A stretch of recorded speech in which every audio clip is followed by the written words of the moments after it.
Bagongo elandaka quoi olelaka na mwa banko ya CC quoi banko ya CC mais maman ko ezalaki sans pourtant kutu nayebake na bandosala banko mo boye naturellement boye. Pourquoi tu es trop rancunier? Rancune et les cacao tout le monde. Au Gérard Ngondé. On est habitué ma soeur. Au 19e siècle oyo wa mobali na ngai te wa master na ngai donc ça makambo ezokende bien te diku na loba no pe nga na monde le bana loba te ndeni ozela ndeni to kabwana so pe to kabwana boyo wa loba ke azara boya mimonela boye to tika hypocrisie na venda lo wa nzembo papa baba yemba na nani na Barbara Canap triple option na benda na kangare puis na limbisa ka mwanda nga pe na mobali so oyebe il faut zala wana po na yebi ndenge ni mobali fa tomba amoureuse na vrai ou faux la sokola yo parce que et lo ba marathon na ba mino rabaki oh bon bana na bota matinda ko ba sokola mi ko tara ba boîte ngana yo to vanda na banganda ngana to vanda déjà o vanda pindo yo kanzimwa chanteuse moko ya communauté congolaise zo beta na boîte tozo beta na nganda tozo beta ni to za ka vrai ate c'est da boy balié ya yo e kolela te yo pour yaka ya ba. Ah bon? Ouais.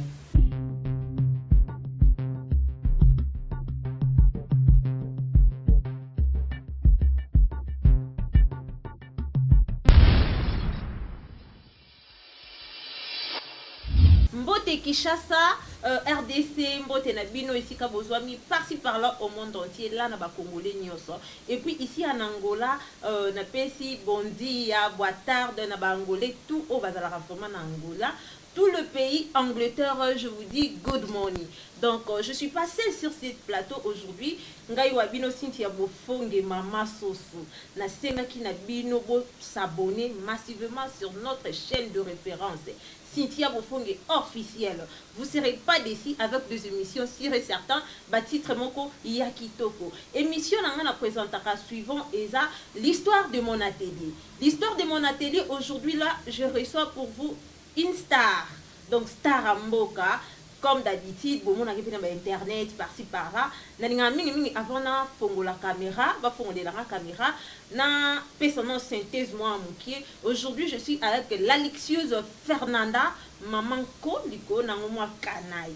Na nenga faute, na nenga gentillesse. Les lots doivent recevoir yena Cynthia Bofonge officielle. To me camper ko solo la na l'alixieuse Fernanda to yeba professionnel et zalakanini. Nakozaka toujours tena tardewana, je profite à saluer à mes sponsors privés. Quand je dis privé, c'est private.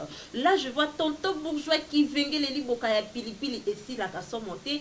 Et puis, je vois encore l'ingénieur Boss Close, les patrons des MMKP, l'agence des transferts d'argent partout dans le monde entier. Et puis je vois encore DJ Gloire MP4, les grands réalisateurs Fungole Lapso Caméra n'a présenté invité Nanga ce midi.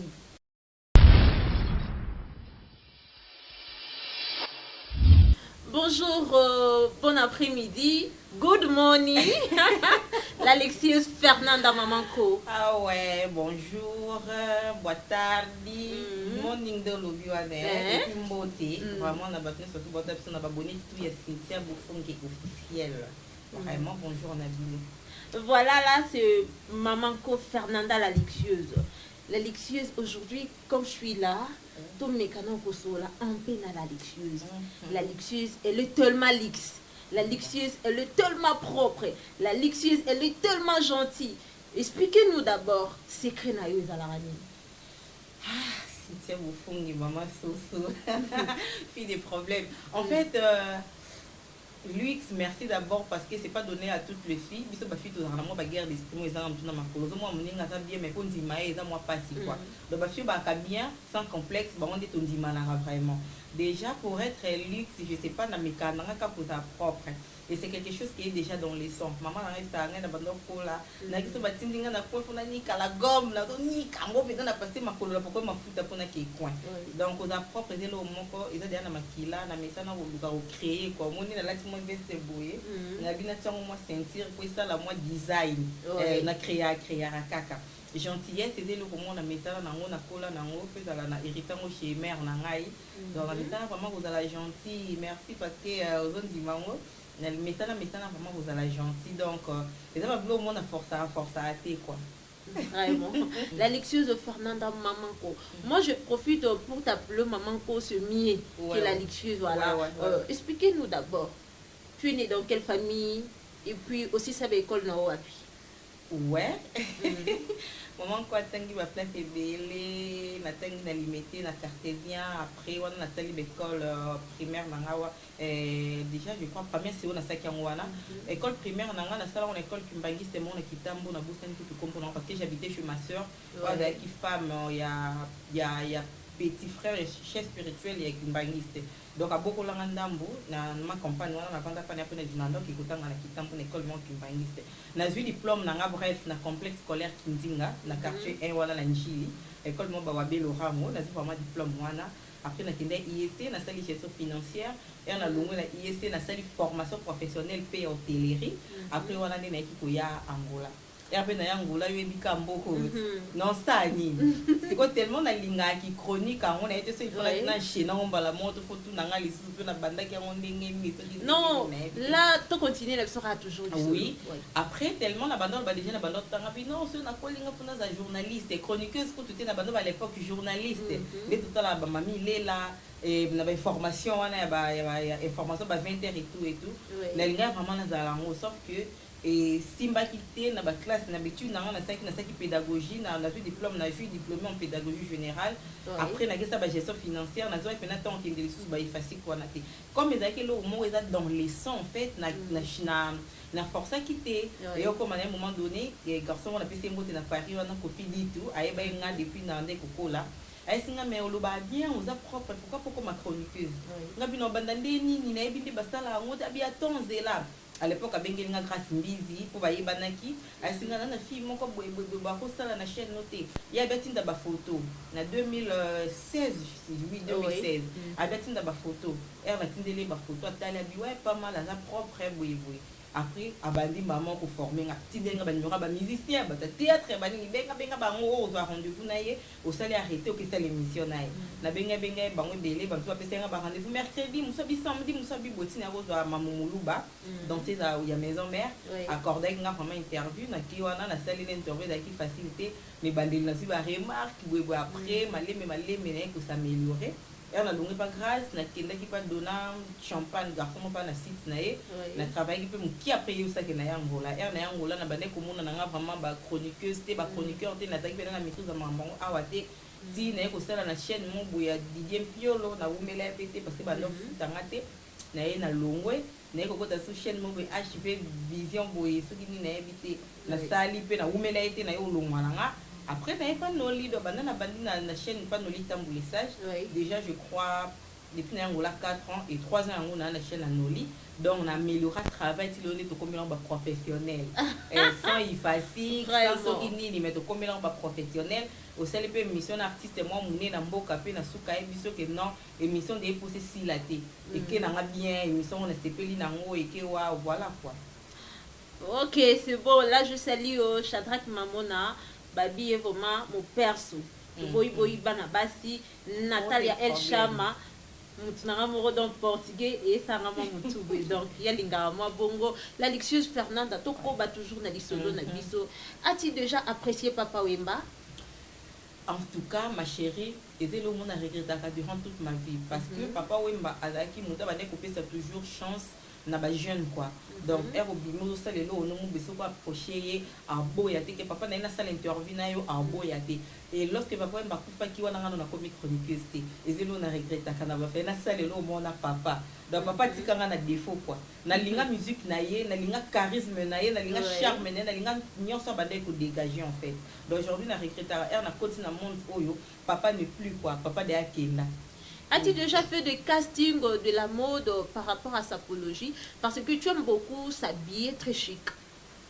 Tu as déjà eu l'opportunité ou comment? Oui, à l'époque, on a forcé qu'aux amours mannequins, on a agence moi ba quartier en fait depuis ba na masina ba lela ba moi ba miss ba na make mais na banda ko kate na banda ko kanangate na banda ko kate en fait ko luka ko créer boye ko za moi boye zelo mo kana na ba na début ya kadea na makila après nga na vendre apela na veste oyo so na ke na collant oyo na laki na sandale oyo na meki yango deya na butu na moni eke wawa après na bibi na yango boye ezela oyo ezalaka déjà na makila donc sans forcing quoi. Voilà, la luxueuse Fernanda Mamanko. Qu'est-ce que signifie Mamanko et puis ton nom là, la luxueuse? On dit ma ko surnommé Ngoko. Pourquoi? Ah, la c'est qui, ouais. En fait, la luxueuse, on a été mon ami Pessango. Dès que yoza wa donc apprécier nga découvrir moi aussi et zalaki na garçon mon corps par le sang trop d'avance na pété mo de bon séjour ici en Angola.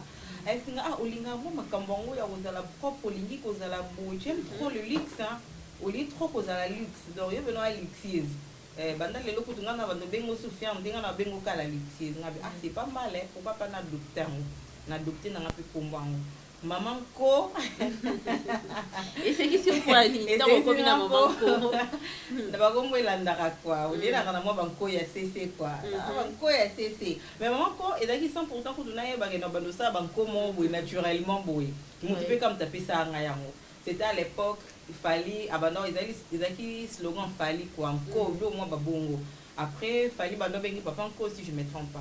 Et d'ailleurs, il y a un garçon qui est là. Il y a des gens qui ont dragué et à ça, moi, l'andela trop et qui sont succès. Donc, comme ils sont succès, ça doit faire encore. Et d'ailleurs, il y a maman qui est là. Petit Gali. Encore, ah, nous sommes au caca. Nous sommes petit Gali là. Petit Gali là, on a posé là. Luxueuse Fernanda. Oui. Question piégée. Papa Wemba. Dites-nous. Luxueuse Fernanda. Papa Wemba. On est épelé en haut par lettres. Parce qu'il y en a beaucoup de gens qui ont dit que Cynthia, il faut demander la luxueuse à épeler Bisso Combo Nae. Oh, oui, luxueuse Fernanda. Luxueuse Fernanda. L, U, X, U. Et S et à la fin. Voilà, je vous avais dit que Yemoro vraiment a dicté comme arrêtez de faire des conneries, arrêtez de m'écrire de n'importe quoi parce que a appelé Bisso Combo très bien. La luxueuse Fernanda 2019 avant coronavirus.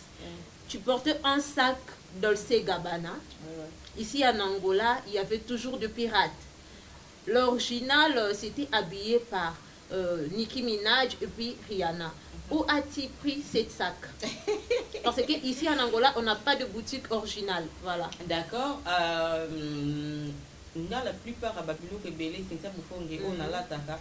Ils ont moi orgueillité, ils ont fait fierté, mais là moi chance on a que nous aura trop bilo que vous à Libanda. Et puis à l'époque, j'avais une relation en fait amoureuse avec quelqu'un qui voyageait trop quoi. Et d'ailleurs qui sont a téléchargé le mon Instagram et puis n'a tiré les photos et lorsqu'il voyageait n'a reconnu le bateau qui n'a pas de ta boutique à Dolce Gabbana pour ne somba vraiment pour pas somber l'angle le mois Dolce Gabbana peut-être dans les 3000 ou 3500 ou dans le 1800 non n'a pas de colata et sac imité en fait mais imité à première qualité au bas serre n'a pas un ami qui l'épée. Au moins, après la petite Versace, ma côte est maison Versace, c'est pas seulement on est Turquie, ou soit c'est qu'on est Chine, mais première qualité. Donc à l'époque, on a pas rebellé dans l'attaque, même les lots, on a vraiment chance on est où t'as Libanda. Mais pour la sac, à l'époque, je vivais avec quelqu'un, oh, on a fait vraiment ça, on l'a marrant cité. Na Tinda qui a téléchargé une photo Instagram et puis la Tinda lorsqu'il avait voyagé pour la Chine, né à Salitelengaya. C'était vraiment commandé quoi. Il paraît que la luxueuse Fernanda, quand tu as vu d'autres personnes, bah comme yola ta sakoana, bah yoya na on a discothèque au kato boaka, c'est vrai ou faux? Non, on a discothèque na kata na boaka mais déjà il y a bibiso déjà tout dans l'appellation bien contrôlée. Ouais. Donc là au mot boye na rolinga te na yé place mo boye. La moni Sandra Nganga la latiango, la moni Nadine Ongeni la latiango, la moni kuna Frida Kabouika latiango. Si on aurait battu dans on a quelque chose changé tout dans ça ndengeni. Nga déjà logo so na mona 1 2 3 4 5 6 ça me dégoûte en fait. Donc ça là na kabi quoi. Kokata quand même atayo mo. Ah donc kokabaka na yo yango donc. Luxueuse, pensez-vous-t-il un jour peut faire une style comment je peux dire une marque à toi? Oui, bien sûr que oui. Bien sûr que oui, c'est dans mes projets en fait. Je pense à ça. j'y pense même, voilà. Voilà, nazo, et rarement c'est dans mes pensées, c'est dans mes projets. Dans les jours à venir, pourquoi pas, on a créé marque moi quand même, il y a... Parce que s'il faut créer business un jour, on a trop dans les... Quoi ça, on a trop dans le maquillage. On a dans le maquillage et puis, et donc au fond, on a ça bien dans les cosmétiques, dans les crèmes, savon, tout ça là, on a dans les cosmétiques, j'aime ça parce que moi maîtrise dans ma et après ça, pourquoi pas pour ça la marque est mon bouille, mais la boîte qui veste est bouille, mais la moitié ticket n'a luxueuse mode. Vraiment. Et dans mes projets, vraiment. Je ça moyen de réaliser, voilà. Vraiment c'est gentil, je suis toujours avec Maman Ko, Tozoko bat toujours Nama Solo. Là je vois Eric Wena, le directeur financier des AMKP, l'agence de transfert d'argent partout dans le monde entier. Je vois encore le fils du boss, Close, Junior Close Boss, fils ya papa. Donc, toujours continuer Marcelo Nabiso. Luxueuse Fernanda, Maman Ko, dites-nous en paix, luxueuse, pourquoi tu es trop ranquiné? Rancune et les cacao tout le monde. Au Gérard Mondé. On est habitué, ma soeur. Tu sais, mais il y a beaucoup de personnes qui m'ont fréquenté. Oui. Ils disent toujours que non, sa fille est très gentille. Et là, parce que je juge la musique, mais il y a projet qui était différent au Bayo Kaka. Sauf que le monde est méchant. Beaucoup de gens baya pembe na biso ka baye ba vie na yo kaka po baye ba faiblesse na yo kaka po baye ba polo ba ko ma benemi na yo. Voilà, nga pena rancune na luka ngote. Mais c'est vrai que ba rancune mususu mutumso linga salo comme imbécile. Oui. Elle est en train de te manipuler elle parce que dans bête l'histoire momi quoi. Elle est en train de te manipuler na ba c'est genre que ok, non penza, tout le monde vient zoba, ye penza. Mais après, on vend les silencieuses. Vous avez les temps pour préparer les bombes. Ok, toucher là où ça va faire mal. Super, arrête de chuper. Ouais, ok, toucher là où ça va faire mal.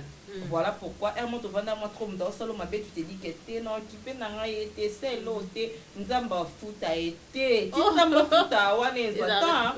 Et cause aux 5 ans, et cause aux 6 ans, et cause aux 3 ans. Simbate. Le problème c'est tant bato muso ba prochain biso pa ba faiblesse na pa ba vie na pa ba rencontrer ailleurs. Et puis muso ça doit rencontrer le puta. Muso doit rencontrer n'importe quoi. Et ba muso ba sala ennemi, a sala ennemi volontairement ka boui. Mastamo bozana yé dans le vide. Dans le vide car vraiment ba garde d'esprit moi des semaines bo solitaire moi mais qui ko bongisa et sala moi 4 mois 3 reprises tina sous comme dans l'axika bizaleli na yé. Mais tu trouves pas que c'était la jalousie?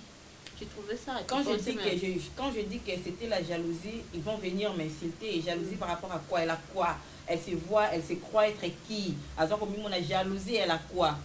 Le bar David et Wimbe n'a pas si mboté. Toye banaka.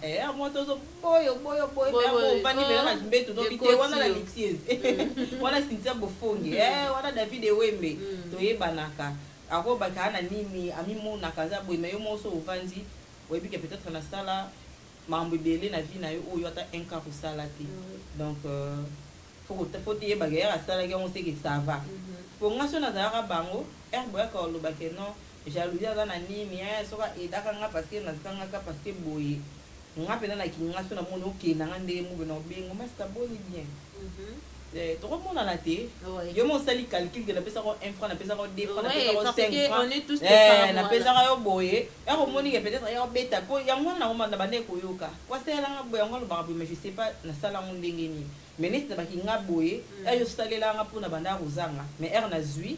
Na mona kosala nga chantage. Mas tato ko mona na te wana ndaku er. Au calculer nga 10 francs, 1 franc, 3 francs, 5 francs au calculer bloc on a 5 c'est un bon. On moni tellement que aux autres pour ça les là on a besoin de ça pour na zanga mais lolo on a capacité na ma coquille na zui voilà pourquoi na yo zongi c'est là je crois dans tanga mona pour la libéla donc il beaucoup épais ça cao faut que vous allez toujours reconnaissant oui reconnaissant parce que on peut ça moi voilà donc attends ma bezali Cynthia au moni ça fait mal hein la des fois je réfléchis je me dis que tous les monde moi hypocrite parce que nga na ovanda na Cynthia wa mobali na ngati to pa master Ouais. le ero sale loko esepelisa ngati na marché ba monte Directement, je vais non parler. taliso elo bosala ki on a pesi mbote na kina mbala la patronne copine c'est mon cœur ye penero isa nga na fan club na ote nga na batako na YouTube te nga na fan note na pote na yo be lo sala ki na sepele na monte mala sima ko sala isu boete e bokan pele mbi mo ya 3 jours landeli au master na mo silencieuse boete ni te nga na da fan na ote nga na babone na ote nga na master na yo eloko saki jour ana bobe na sepe na monte na lingi yango sute esala malisute limbisa nga master na yeba ete ke les acquis en tout cas je m'excuse. Voilà. Mais yo bete lisolo ke romone la baninga ko siwa na banda mone le yo banda ko loba tendeni. C'est ça la question. C'est l'hypocrisie en fait. Vraiment. Quand on sait les locaux so sepelisa o te soit disant mone la baninga ali ko zali ko la baninga ya bimona ali ko baninga ba na sena ye. Ngalo na 21e siècle oyo wa mobali na ngai te wa master na ngado ko sa makambo ezo ke lebete diku na loba pe ngana mone le banda loba tendeni. Ozela ndeni to kabwana so pe to kabwana boyo wa loba ke azara boya mimone la boye. To tika hypocrisie. Toi qui na bato bazaki vrai parce que ba mabe ezalaka na koyoka makambo na yoki mais amo fo peser otali malamu o balancer otali malamu otali oyo ba yeli na minute wana je crois au benga muninga to kutana ya na yoki bwe na yoki bwe aïe so elenga peut-être pour na zanga qui mais pourquoi obeta boy pourquoi ça boy je crois to ko s'expliquer que na lobela ki ngonde ngwana tenga na lobela ki ngoboye bosenga ni ba excuse bozonga ni normal tellement to aka vrai te to aka vrai te donc mo ba azelela muntu likambo mo ye na ozeleka kana likambo yo parce que on dit que Lixieuse a une fétiche de domination. O dominara na mibali na basi. C'est pour cela ba master misusu so ba na yo ako avouer que Lixieuse a fait ceci. A préféré que chuchoter parce que au dominaï. Aux gens qui c'est domination, c'est ça. Merci pour la question, Cynthia Bofongi. Parce que nous appelons na yoga garçon mo boy ex nanga. Na yoga nalinga kutana tata boy komone te parce que ana domination. Bofongi na mwasi faut ozala ki bo mwasi. Veut dire mwasi faut ozala charme. Faut ozala vraiment irrésistible devant Dieu. Mwasi faut ozala mwasi beaucoup ozala raté que devant mobali omone lo wa muninga na mobali. Ente mwasi so oza pembela mobali faut comprendre que oyo mwasi faut ozala charme. Faut ozala charisme. Faut ngana na babiloko na on a ça qui TikTok lo il faut longola complexe d'infériorité wana. So moni fille mo bo bazo azora mibala bien. Et puis na eke na bien tu te dis que ngana za incapable pour ani te ngai ye kaka. Donc c'est que ba sokola kai, c'est que simba boy, c'est que ba sala boy non. Ngai na za venda lo wa nzembo papa ba yemba na nani na Barbara Kana triple option. Na benda na kanga et puis na limbisa ka mwanda. Ngape na mobali so oyebe il faut zala wana po na yebi ndenge ni mobali fa tomba amoureuse na nga. Oh mobile fa tomba amoureux plutôt. Donc on a wana na ka d'abord propre et na ça très propre fille azanga solo. Là tu le confirmes. Je te confirme ma chérie pourquoi moi si Luka ba ex to Luka père actuel. Fille azanga solo na ka d'abord très propre, très propre. Propriété dans les ateliers bon mon extérieurement même intérieurement je suis propre. Donc dans un rapport et puis Dieu sourit dans un fois se sentir à l'aise, dans sa douce, dans sa tendre. Dans un moment bilo na mo ça la mobali pour ça ka mo na nga quoi.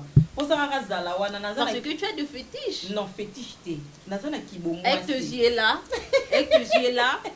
il y avait quelqu'un qui m'a dit de te poser cette question. On a toutes nos questions en avant. Lixieuse alingautika miss ni bongo te wana ba genre ba miss lora ba mari misambu et en plus ta mieux de fétiche na ba kati do domina kana ndenga liboma fi wana adomina ka Cynthia la domination na yo na vraiment confirmer biso domination na wana secret na wezali toeba mais ma chérie yango na lo bana yo domination je sais plus qu'on défendre loko oyo na yebite quoi nga na yebi que tala akutana obwe ayeba te abalusa luba sutuka atika na mwasi na ye. J'espère que vous comprenez question na comprendre atika alapa yonga sko na lingena tuna yo et puis tous les abonnés au bolanda biso peut-être le monsieur question a posé une question là. Donc, Renate Kapaya, Sa Majesté, Lixies Fernanda Yeyo, Yvette Mojiri, maman c'est de Panama, ma sponsor. Yé vraiment Nathalie sur le terrain. Question on est où t'es pas Yvette Mojiri de Panama. Mojiri de Panama, Yvette, na pesi mbote, maman on lo bayam. Ba bete lengo vraiment yé. Aye Billy Solo. Abi Joe Atali, Atiki Momi. Habité Navanda Auto. Yvette Abi Cynthia Dixis. Non, qui c'est confirmé. Il va différencier qui quoi. Il va lui place à haute parce que nous sommes au monde dans la tille roi moi si maman bali hein. C'est ça le problème. À la tille faut à la féminin en fait. Nous sommes au monde la tille boye le roi momi mais à mobali. Mobali c'est au monde la raison na muninga ne mobali. Et aussi maté. Il n'a pas de charme.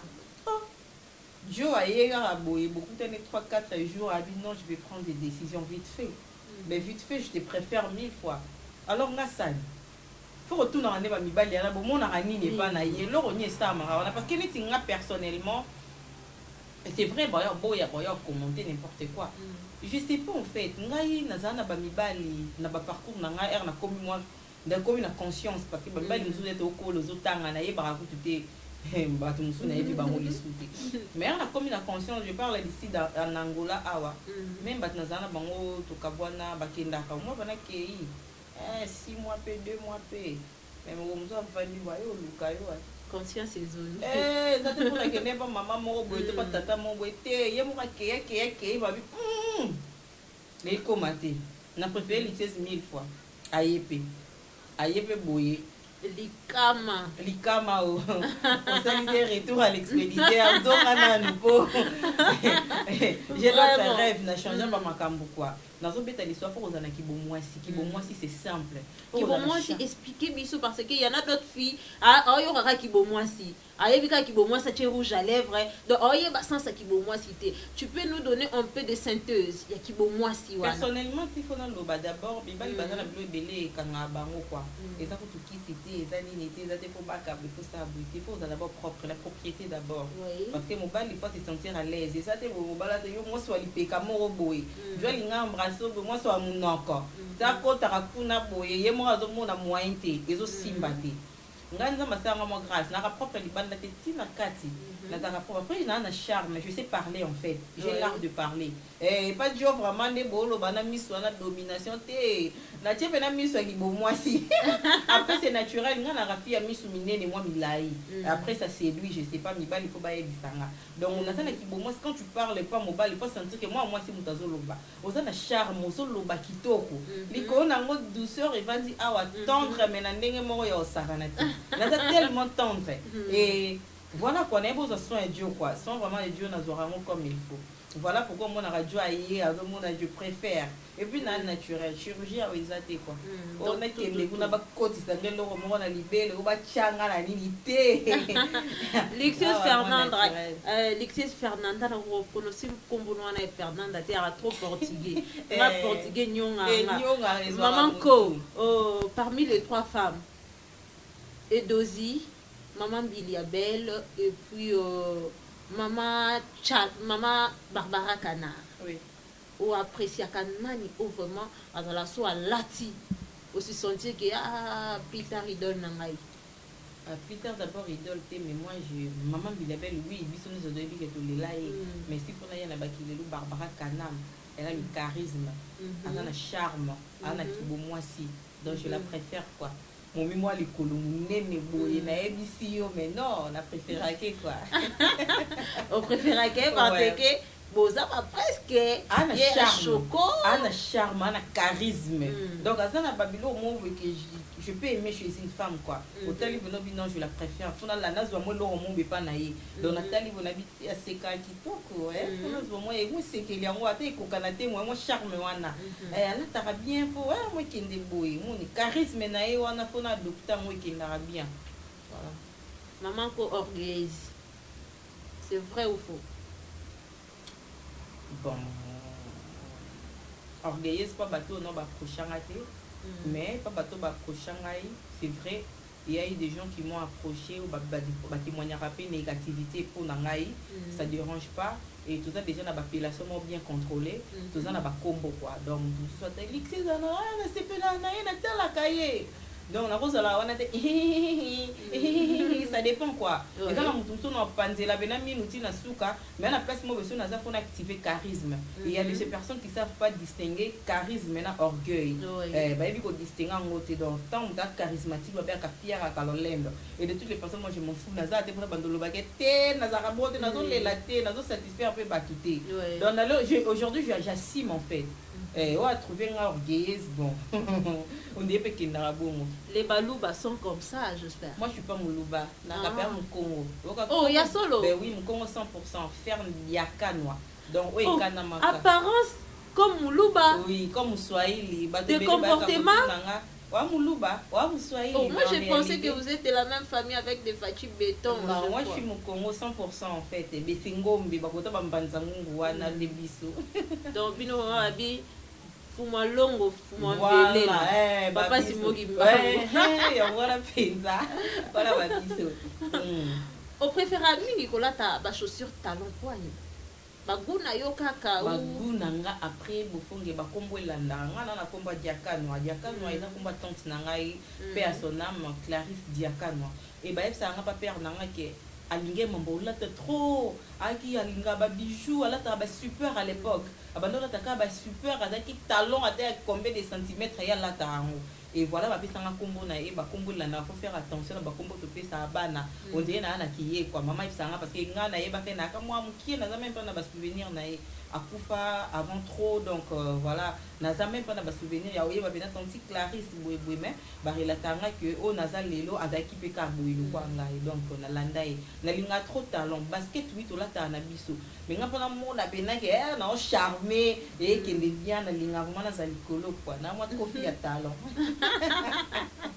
Vraiment c'est gentil tozo solo là toujours toyé ba karakati vraiment il y a maman ko couleur préférée les alaka noir wana pona nini atosali nyonso noir wana zanga raté pourquoi ouais couleur préférée na ma oyebinga et zanga raté ba misusu non surtout soit y discothèque soit koti nango batutu ba otala yi eloko wana ezanga raté donc expliquez biso nanu couleur préférée na les noir parce que na pembe omoni ba couleur noire et bimi ça fait ressortir et bimi si moi pemba ngo lisusu quoi après que l'autre temps na côté na boutique ça va présenter on a tout na noir na wezate donc ça ma couleur moi je préfère trop na lingango ça couleur préférée na nga mais na moi pembe boye et ressorti ça lisusu moi pemba ngo quoi na lela ngo ma fort couleur noire. On t'a déjà dit que tu es belle?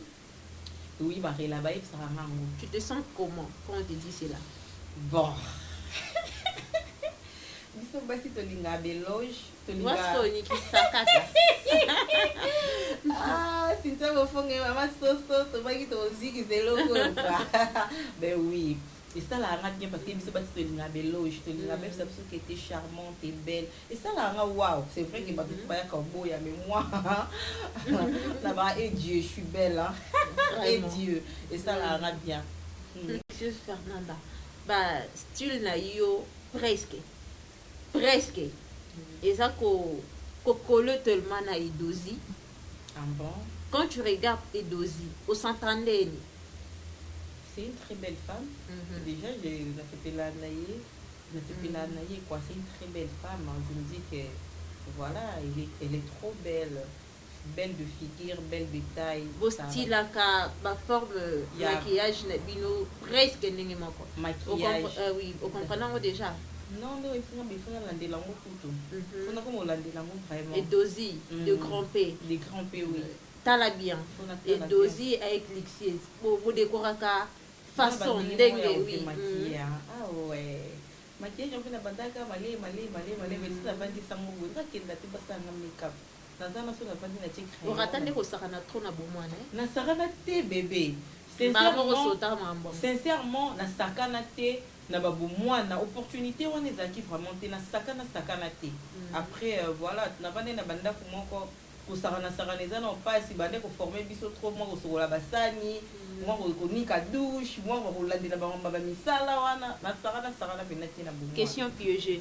Lixieuse, tu es là mutu mo bo sokola raté aye wana réaction ezande nemi vraiment Réaction, je garde silence. Hein. C'est vrai que maintenant, vraiment, maman parle, soit moi, ça n'importe quoi, le baba, ça la bouille, mais sinon, je garde silence. Hein. Aux anato, le banarate, moi, je suis là, je n'ai pas ça, je garde vraiment silence. Le bac est ce qu'on bandit que ça, la net, il est au toucher, en tout cas, on est les catés. On est les catés, aux amouballes, tous à la moitié, on est les catés. Et les catés, en tout cas, on a expliqué autant, on a le baté qui est dans une île, on est les catés. Mais si on garde silence, ozana kwenda ngana na kwenda nga to alosa ni chrétien nga osa mamuna bipe na kozoloba na nga na yaka vraiment to sila na wana pesa so ba pasali ya kanda na yo quand tu es énervé. Je parle trop, même père ayebi, je parle trop. Dans la banda ko loba na bandi ko loba, je parle trop ko bunda na bundati. Banda na bota matina ko na ajo na ba raté so na za makasi to na lemba, mais si ko na firme na bi na lemba. Donc na lemba pe na bunda raté non na bundati na kamakasi te, mais je sais parler. Ko loba de pe na ebo loba na ko loba pe na tanda loba ka pe na bakanda na ngai et lobisara ngai. Voilà, et après ils ont tout peu kanda na yo, ils ont dépendre kanda musuna père, kanda musuna ba master. Peut-être quand on a fitole quoi. On a fitole. Bah sans s'opposer. Je te regarde de loin. Mais so yo ça n'est tout bête lo équipé nga ya. Tu as une connexion ngo, tu as na wifi ngo. Na kotaka wala nde yo sala ndenga pina on sala kenda bongo. Ozoloba na zoloba to kenda na ba direct. So to kutani excusez. Na milieu quand na ba ki garder silence, on a garder silence na. Mais so yelinga net en tout cas to kenda ngo ka bongo. Et ben on yo muta me mami bende na sakati to ala ba fontaine chargeur façade de sourire. Ah voilà na regarder fille mon joyeuse na la maman joyeuse na regarder fille sembo la vie est tellement courte et tout la bat bazo kufa ça qui avait ça kufa ba ça pas kanisa quand à 18 ans à 19 ans à koité et ça va bloquer toi en question qu'après je me suis c'est quoi ici memi au na lilita na linga vraiment na garder sourire na zala excusez heureuse na zala joyeuse et on les autres répéter moi qui boyé quoi tu te sens à l'aise du coup ça te rend belle. Vraiment la luxueuse Fernanda maman ko dont ozo solo la lelo vraiment na la luxueuse. J'espère que ici l'histoire de mon atelier tozawana te pona ba maman boya ba trop bassesse. Ici on parle de la professionnalisme. Voyez donc son PC là to boyi ke na kene na maman boya ba trop qui impolitesse. Directement place où toza stopper wana bo comprendre que volume mango za likolo mwana mayele nde on comprendre nini otolobi na nini otozangisi. Donc son PC là luxueuse Fernanda 2020 pendant le coronavirus une vidéo qui circulait sur internet luxueuse pour la sabatu ba voir na yo tu étais tellement en colère. Oui.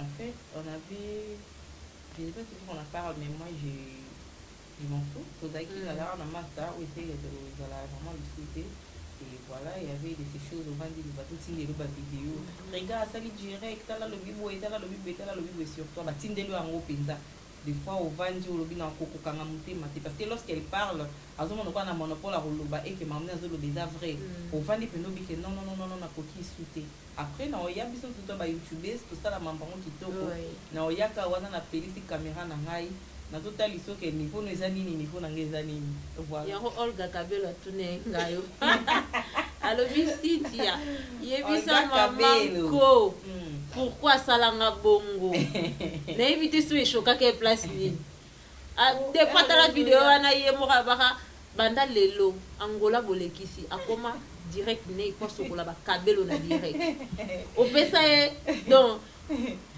Maëlle moko boye inexplicable. Non, ça fait trop mal. Tout le monde a Guinée, c'était comme une sœur pour moi et tout comme on a banni pour la télé. Dans la vidéo, on a gardé même la phone, tu vois que la personne a dit caméra a tout démarré. A tout démarré, des fois j'avais des larmes aux yeux. Là, je me dis que le niveau OT, attends, ma bien moi Zali, mais il faut que c'est géré. Mais as-tu déjà pris déjà, comme tu étais déjà choqué comme ça, besoin d'avoir une mesure de prudence, d'être avec d'autres personnes comme ça les sous la vie, ou bien au continuer pour y vraiment donc éviter. Non, ce qui est vrai, c'est vrai, Nafi, au pôle baté que le cas mobile boit des séparés qui n'ont linga li souté, ou tomber les souka amoureuse, sauf que ainsi va la vie, ou on dit moi, ou boya boyo. Mais ce qui est vrai, est tout bête ma sola batamabe, batamalam ou pe bazali. Moi j'ai une copine, on a fait simboté, nous on connaît toujours couper sa moté, nous avons ma copine, Nana Sandrine Ngangala, nous avons Kinamba la patronne. C'est une fille qui m'a beaucoup vraiment aidée. Dans Sandrine Ngangala va aider dans le sens que n'a qui trop sentimental.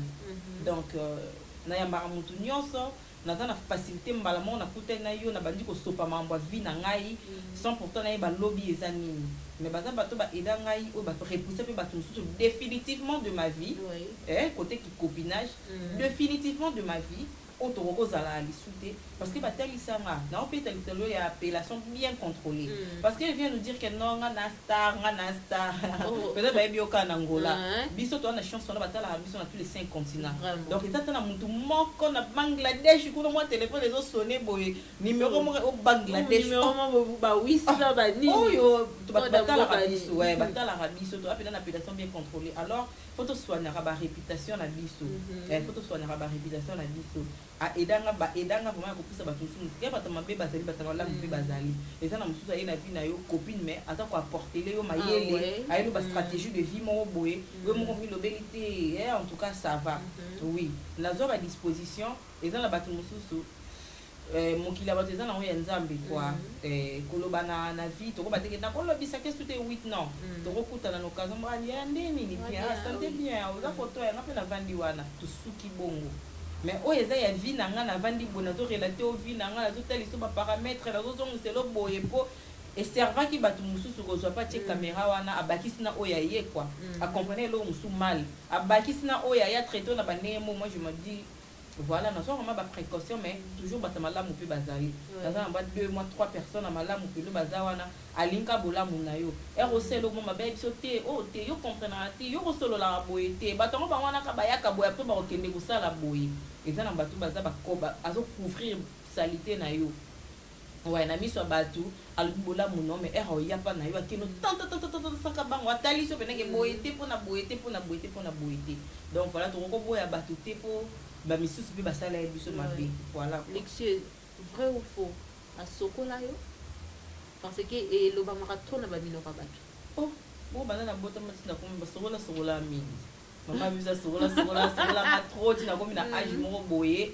ngamo na bandi ko sokola nzoto oh oui ngamo na bandi ko sokola nzoto ngai na lobaki lelo o fia bakisi oui na ka fia bakisi sona sani tindini likono na stade tindini et puis mboka oyo sinza bofonge sans que bayeba obi ke bakomisa nga danger vraiment sans que bayeba ngai na utela nga kisasa depuis na mboko 4 ans naka na nga fimo ordinaire na kin ka de tout na bangola li faire mo boye pour faire ne nazaka na nga fi quartier na biso ba noko ba delanga forme na ba masa na ba na mibali na ba vie na nga na quartier bandaka la ba bi ke combattante na biso mona aka propre mais na yangola donc ba pesanga makambo sans que bango mo ba komisanga grave yaya yo ba traiter mutu fia bakisi pamba danger c'est ba traiter mutu na bala bakisi ana ba moto c'est que ba yebi ni bazo mona kati na ye opana bango ezate et bazo sous-estimer grandeur à nzambe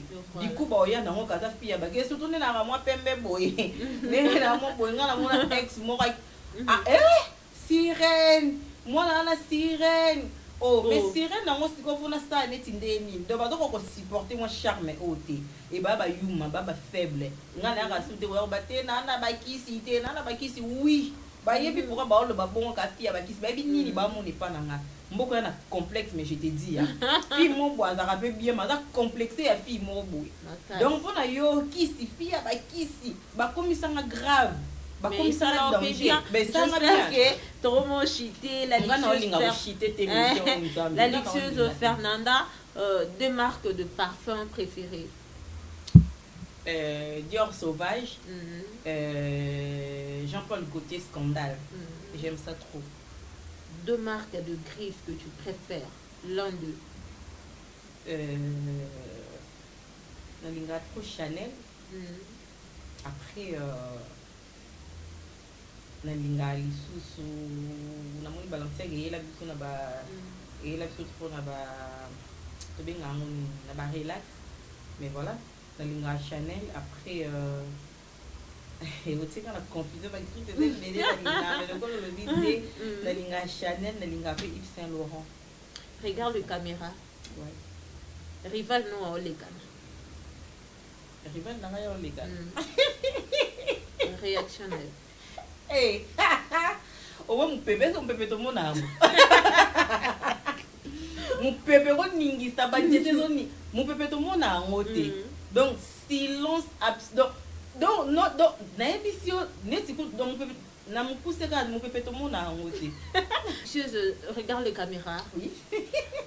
Question piégée. Moi, ça me fait rire en fait. Voilà. C'est quoi les problèmes? Regarde les caméras, Oui. question piégée. Ouais. En Angola, Oui. ici, tous on a ba chanteuse, ba chanteur.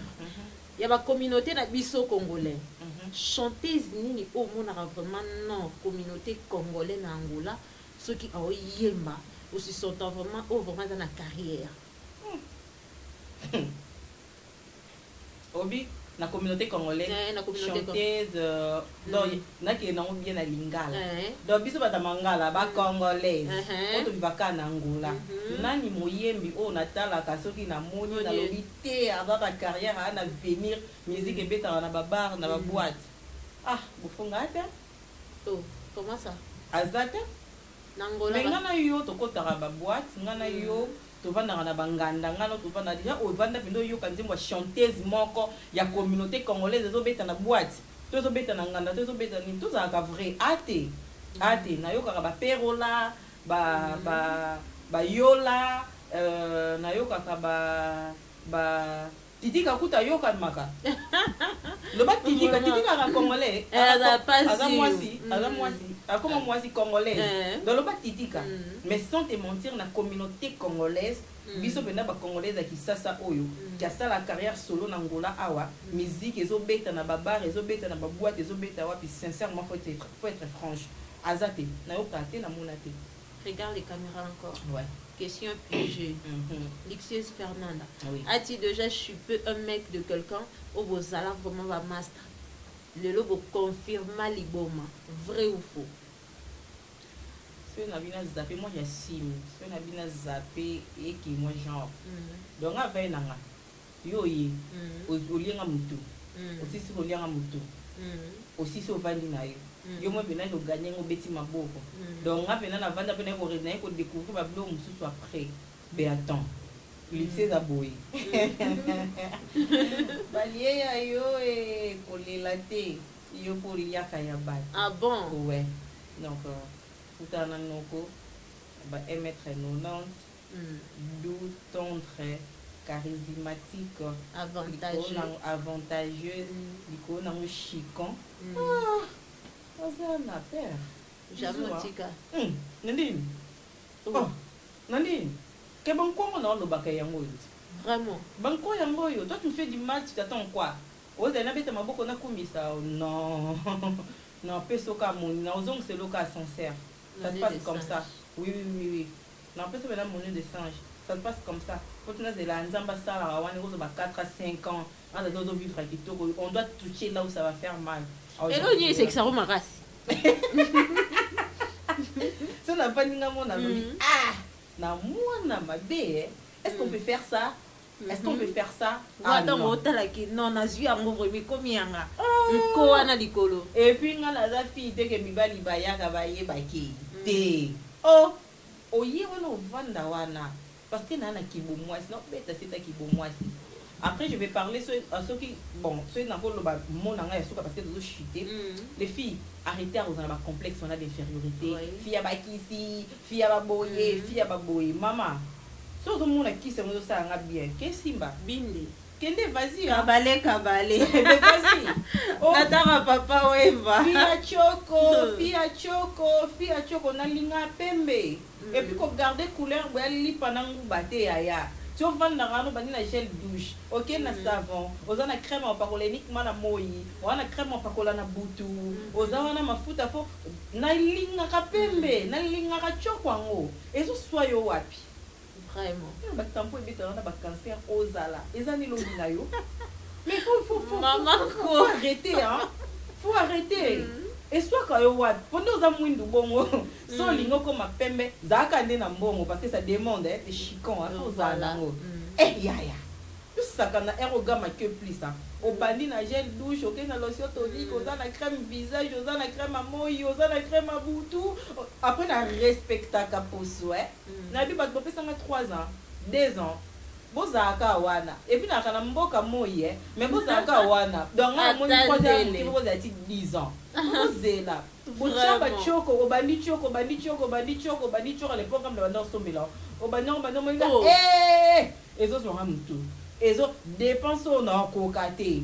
Maman brou. Ozonga na couleur d'origine. Mais couleur d'origine au tali makolono, ya na batache ya bachoko, ezazazaza wana. C'est toi qui vas venir ici insulter les gens de choko. Il faut que vous libre. Si au moins ils ont bien kende na ba parfumerie, kende ko somba et ça beaucoup tika ba complexe d'infériorité wana. Vraiment. J'espère qu'on est là presque à la fin de notre interview. Aujourd'hui là, j'étais avec un moment la lectueuse Fernanda, Natalia El Chama, Tchangales, Shadrach Mamona, Tchangales, donc derrière nous on était avec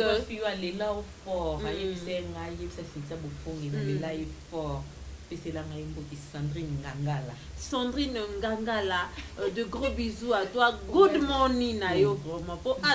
Nadine Lokani, Nadine Lokani, Ongieni depuis Paris, gros bisous Nayo, na lati lelo boye. Ongieni Nadine, abi maman koyo funa bois que le moi roka mo ezawa na Versal ya Gaillard bundana nango. Na biso gros bisous. Pourquoi pas à Anaski madame Ongieni, gros bisous na bino Frida Kabwiku, gros bisous na bino pourquoi pas à Kenamba la patronne. Na pesio mode Onyx Diende le balobi bloc et Kadena faire plan Kadinana ba bizarre maman wana ezo kende bien les charismatiques DJ Gloire. Bisous hein. Il faut ça wana. Vraiment j'espère que les lotos qui awa de bétisité na batu nyonso l'histoire de mon atelier et n'est pas là pour tout le monde. Biso mato cha limite. Donc on a boy vraiment moutouté parce que c'est l'histoire de notre atelier. Voilà. Donc, naninga costaud, naninga boga. Et puis j'ai beaucoup aimé l'émission. Non, c'est là vraiment nous avons invité Nayo et à chaque temps pour eux les entreprises na biso. Donc c'est un bouffing officiel. Pour tous là, notre vie mise à bord, on soutenons nous vivants. Ah oui. J'espère qu'on a fini. Ciao ciao. Ciao ciao.